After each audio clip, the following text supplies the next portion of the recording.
เออเหมือนไอ้ว่าเลยถ่ายคลิปมาเหลียกอกคามแคบๆเลยว่าฝนตกปะเนี่ยตกเด็กตกว่าวตอนนี้ฝนก็ตกซาลงไปแล้วครับได้เวลาออกไปเรียกครับตอนนี้เริ่มมีคนออกมาเล่นแล้วเฮ้ยทุกคนมาดูนี่สิครับอันนี้หอยอะไรอ่ะคล้ายๆหอยจุ๊บบ้านเรานะสีดำกลมกลืนไปกับหินเลยอ่ะเอ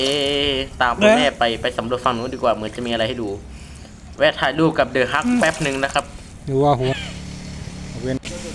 อีกฝั่งหนึ่งของเกาะขามนะครับด้านนี้จะมีป้ายเตือนว่าห้ามลงเล่นน้ำเนื่องจากอาจเกิดอันตรายน้ำทะเลคลื่นแรงอาจเกิดอุบัติเหตุไม่คาดฝันครับแต่ว่าเราสามารถเดินชมบรรยากาศชายหาดได้ที่นี่ก็จะมีเศษการลักก้อนหินแปลกๆและก็เปลือกหอยที่ถูกน้ำทะเลซัดขึ้นมาบนหาดครับวิดีโออยู่นะเราไปดูว่าคุณแม่ของผมนั้นได้เจออะไรไปดูกันครับ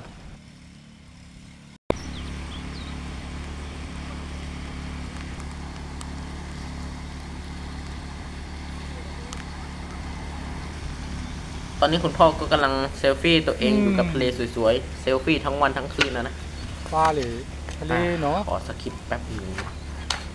ก้อนหินที่นี่เนี่ยก็ยังสวยใสสะอาดเพราะมีการป้องกันดูแลรักษาเป็นอย่างดีจากเจ้าหน้าที่ทหารกองทัพเรือครับสำหรับที่นี่เนี่ยยังมีเสื่อหน้ากากดำน้ำเสื้อชูชีพอุปกรณ์พายเรือคายักไว้ให้เช่าบริการครับสามารถติดต่อประสานกับเจ้าหน้าที่ได้เลยส่วนเรือท้องกระจกช่วงที่เรามาดูเหมือนจะชำรุดงดให้บริการนะครับมาเกาะขามไม่ต้องกังวลเรื่องอาหารครับเพราะว่าที่นี่มีบริการเรื่องอาหารและเครื่องดื่มราคาก็ไม่ได้แตกต่างจากร้านค้าปกติบนแผ่นดินครับสามารถมาอุดหนุนราคาที่นี่ได้เท่าที่เห็นก็จะมีอาหารอยู่หลายเจ้าครับข้อห้ามที่นี่คือไม่อนุญาตให้นำอาหารที่บรรจุในกล่องโฟมหรือเครื่องดื่มที่เป็นขวดบนเกาะและไปซื้อที่เพียงพอต่อการบริโภคเท่านั้นเพื่อจะทำให้ไม่เกิดขยะเพิ่มเติมนะครับบนเกาะเนี่ยจะมีร้านค้าจำหน่ายพวกอาหารน้ำดื่มและขนมขบเคี้ยวในราคาปกติเพราะฉะนั้นไม่ต้องกังวลว่าจะหิวนะครับเมื่อนักท่องเที่ยวไปถึงบนเกาะค้ามแล้วจะต้องฟังบรรยายถึงข้อปฏิบัติและกฎระเบียบต่างๆและต้องปฏิบัติตามอย่างเคร่งครัดเพื่อจะได้ไม่เกิดอันตรายต่อตัวนักท่องเที่ยวเองและก่อให้ไม่เกิดปัญหาต่างๆอันจะทำให้ผู้อื่นเดือดร้อนโดนทั้งทำลายระบบนิเวศที่สวยงามของเกาะขามอีกด้วยมาที่นี่เนี่ยเราก็ต้องลงเล่นน้ำทะเลหากใครต้องการอาบน้ำเปลี่ยนเสื้อผ้าบนเกาะก็มีห้องน้ำให้บริการแต่ขอบอกกันไว้นิดนึงนะครับว่าทางอุทยานท่าทะเลเกาะขาวเนี่ยอนุญาตให้นักท่องเที่ยวอาบน้ำจืดและเปลี่ยนเสื้อผ้าเท่านั้นไม่อนุญาตให้ใช้สบู่และแชมพูและอย่าลืมเก็บขยะต่างๆกลับมาด้วยนะครับคุณพ่อก็ขอเช็คอินเกาะขามแป๊บนึงนะครับเราไปดูภาพและรูปที่เราได้ถ่ายไว้กันดูครับ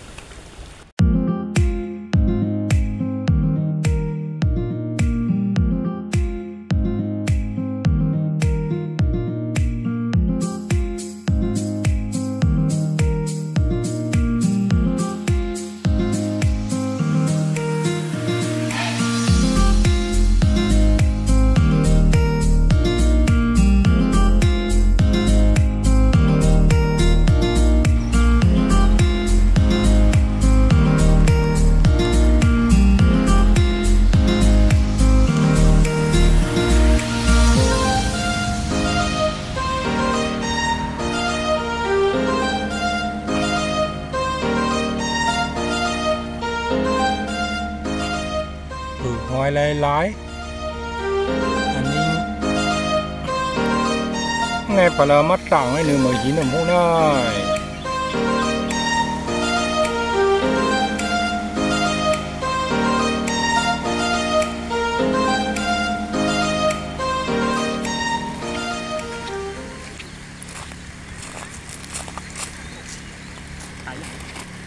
ไงเป็นฝึกหมึกกระดองครับกระดองหมึกกันแหละอ๋อเฮื่มยังไงเหมือนเฮื่มไว้นะแล้วก็มีอีกอย่างหนึ่งนุ่นปลาเหรอมันตายเหรอใครไปทำอะไรมันอ่ะปลาซบหนกงั้นอยู่มันน้ำถ้าจะอ๋อนี่ครับปากข้างบนนิดเดียวแต่ข้างล่างนี่ปากยาวมากอ๋อเหรอเดี๋ยวดูมันยังตายไม่นานอ่ะตัวยังแบบแข็งๆอยู่เลยไม่ออกสีสวยดีครับไปหมึกกระดองแล้วต้องเติงเอาไว้อย่างนั้นเลยเท่ดีครับ อืม น้ำลดครับ แล้วก็เจอเปลือกหอยนางรมครับ มั่นใจว่าน่าจะใช่ แต่มันไม่เหลือแล้วน่าจะมีโดนกินไปเดียว โดนเอาไว้พอเลยมาทอกกระทอกเอาอย่างมาตอกกว่ากินพิมอันนี้เบิ้ลกระท่อน่ะอันที่เปลือกเต็มอยู่อะ ลอง กลัวมันลื่นอะพิมลื่นนะเพราะว่าเรามันไม่ค่อยปลอดภัยเท่าไหร่อย่าเพชร ตอกเอามาเลย หาไปเรียนไปเรียนเนาะน้ำขึ้นมันก็ขึ้นจอมน้ำลงมันก็ลงจอมนี่หังกะ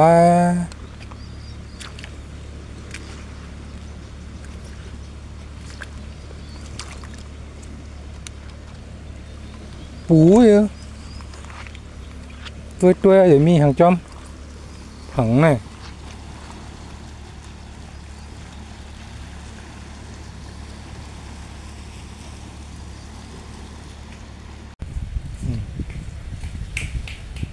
ทะเล สำหรับคุณย่านั้นก็เหมือนเดิมครับไม่ยอมลงเล่นน้ำเช่นเคยครับ เพราะว่า ปกก็ย่าว่าผีมาไหม ตายในมันติด เข้าแล้วเนาะ มาอะไรเปลืองรัว ไปมไรนี่ก็เป็นบรรยากาศของสภาพจุดที่เดินจากเรือเข้ามาครับ ตอนแรกเข้ามาถ่ายรูปไม่ได้ฝนตกเยอะมีฟ้าร้องฟ้าผ่าด้วยกลัวอันตรายครับ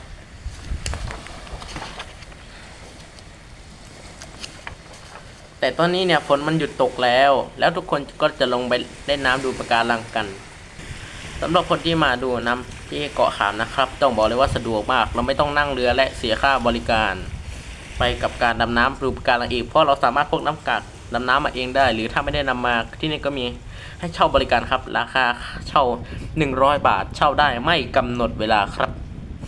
ที่นี่เราสามารถดำน้ำดูปะการังที่หน้าหาดได้เลย โดยจะมีการ